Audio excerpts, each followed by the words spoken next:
امام علیہ السلام نے ایک شاگرد تیار کیا تھا جسے صرف ایک اسپیشل مضمون پڑھایا، وہ دوسروں کو نہیں پڑھایا. اور وہ کیا تھا؟ وہ تھا خصائل شیعہ، اوصاف شیعہ. شیعہ کس کو کہتے ہیں؟ امام صادق کے شاگرد پہچانے جاتے تھے تعارف کے بغیر. امام کا ایک شاگرد تھا، نوجوان، بالکل نوجوان، شاید 16-17 سال کی عمر میں امام کا شاگرد ہے. یہ کوفہ چلا جاتا ہے. کوفہ میں بہت بڑا جید عالم تھا، فقیہ اور نامور مناظرہ کرنے والا، جس نے تمام باقی سب کا ناطقہ بند کیا ہوا تھا، مسلط تمام علوم کے اوپر، تفسیر کے اوپر، حدیث کے اوپر اور باقی ادبیات کے اوپر، جو جو علوم اس زمانے کے تھے ان سب کا استاد. اور بڑے بڑے دور دور سے لوگ آتے اور وہ اس کے سامنے لاجواب ہو جاتے. امام کے شاگرد نے یہ سنا، یہی ہشام ابن حکم جو 17 سال کے تھے میرے خیال میں اس وقت، انہوں نے سنا کہ اس طرح کا کوفہ میں بہت جید عالم ہے اور شہرت ہے اس کی بہت.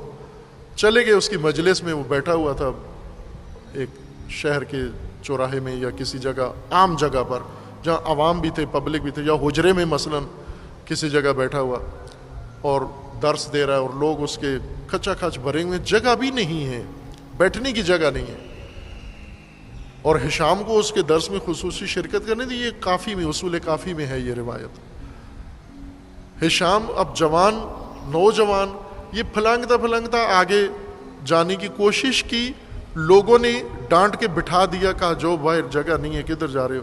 اب کوئی بڑی شخصیت ہوتی تو شاید اس کو بھی نہ جانے دیتے اتنے رش کے اندر، بالخصوص ایک جوان ہے اور وہ گھستا چلا جا رہا ہے. اس عالم کی نگاہ پڑی تو اس نے جوان کو دیکھا تو لوگوں کو کہا کہ آنے دو اس کو، میرے پاس آنے دو جوان کو. جب جوان قریب ہو گیا تو کہا کہ کیا بات ہے؟ اس نے کہا مجھے چند سوال کرنے ہیں آپ سے. تو کہا کہ پوچھو، سوال کیا ہے؟ تو سوال یہ کیا، پہلا سوال یہ کیا کہ تیری آنکھیں ہیں؟ تو اس عالم کو غصہ تو آیا، غصے سے ہنس پڑا. وہ یہ بھی ایک ہنسی، غصہ جب شدید آئے تو تبسم ظاہر ہو جاتا ہے، اس تبسم کے پیچھے شدید غصہ ہوتا ہے. ہنس پڑا. لوگ غصے میں آ گئے. لوگوں نے کہا یہ کون ہے یہ بدتمیز جوان جو اتنے بڑے عالم سے آ کر اس طرح کا سوال ٹیڑھا کر رہا ہے، تیری آنکھیں ہیں؟ تو کہا کہ آپ تو دعویٰ یہ ہے نا کہ ہر قسم کا سوال مجھ سے کیا جائے میں جواب دوں گا. خوب میرا یہی سوال ہے، آپ جواب نہیں دے سکتے ہو تو کہہ دو نہیں ہے جواب. اب وہ اپنے عہد کا پابند تھا. اس نے کہا ٹھیک ہے پوچھو. کہا کہ آنکھیں ہیں؟ کہا ہیں. ناک ہے؟ کہا ناک ہے. کان ہے؟ کہا کان بھی ہے. زبان ہے؟ کہا زبان بھی ہے. کہا دل بھی ہے؟ اس نے کہا ہاں دل بھی ہے. تو پھر پوچھنا شروع کیا، آنکھ سے کیا کرتے ہو؟ دیکھتا ہوں. کان سے کیا کرتے ہو؟ سنتا ہوں. زبان سے کیا کرتے ہو؟ بولتا ہوں. کہا دل سے کیا کرتے ہو؟ کہا دل سے سمجھتا ہوں.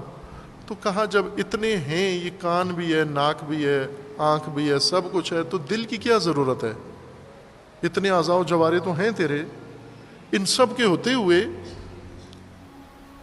دل کی کیا ضرورت ہے؟ تو کہنے لگا کہ اس لیے اگر دل نہ ہو تو یہ کوئی بھی کام نہیں کرتا، یہ دل کے کنٹرول میں ہے سارے. تو ہشام نے کہا سبحان اللہ، تیرے اعضاء و جوارے دل کے بغیر کام نہیں کر سکتے، تو یہ امت اتنی زیادہ بغیر دل کے کس طرح سے چل سکتی ہے؟ بغیر امام کے کیسے چل سکتی ہے جو تو تعلیم دے رہا ہے؟ اب اس کے گھنٹی بجی. کہنے لگا کہ تو ہشام تو نہیں ہے؟ کہا ہشام ہوں. کہا جعفر صادق کا شاگرد تو نہیں ہے؟ کہا انہی کا شاگرد ہوں. اس نے کہا تیرے انداز سے، تیری جرت سے مجھے پتہ چل گیا کہ تو اور کسی کا شاگرد نہیں ہو سکتا. یہ خصوصی تربیت تھی. بعد میں ہشام واپس آئے. یہ خبر کسی اور طریقے سے امام صادق علیہ السلام تک پہنچی. ہشام بعد میں آئے. جب ہشام آئے تو امام نے پوچھا کہ وہ مفتی عبید اللہ کے ساتھ کیا ہوا تیرا ماجرا؟ تو کہا کہ آپ کو کیسے پتہ چلا؟ امام نے فرمایا میں نے سن لیا ہے، پہنچ جائیے بات. تو کیسے ہوا؟ تو کہا کہ میں تو جرت نہیں کر سکتا آپ کے سامنے زبان کھولوں، آپ کو کیسے بتاؤں؟ تو امام نے حکم دیا کہ بتاؤ مجھے کیا ہوا۔ پھر شام نے بتانا شروع کیا۔ تو پھر امام نے پوچھا یہ کہاں سے یہ سب کچھ ذہن میں آیا؟ کہا کہ وہی جو آپ کی خدمت میں تعلیم حاصل کی ہے وہاں سے۔ یہ نمونہ پیش کیا ہے کہ ہر شاگرد کی خاص تربیت تھی۔ ایک شاگرد خصوصاً ماہر متخصص ایکسپرٹ تھا تشیع کے لیے، جس کا کام تشکیلات تشیع، جمعیت تشیع اور افراد تشیع، خصائل تشیع، اخلاق تشیع، یہ اس مضمون کا ماہر تھا۔ یہ روایات بھی موجود ہیں کتابوں کے اندر۔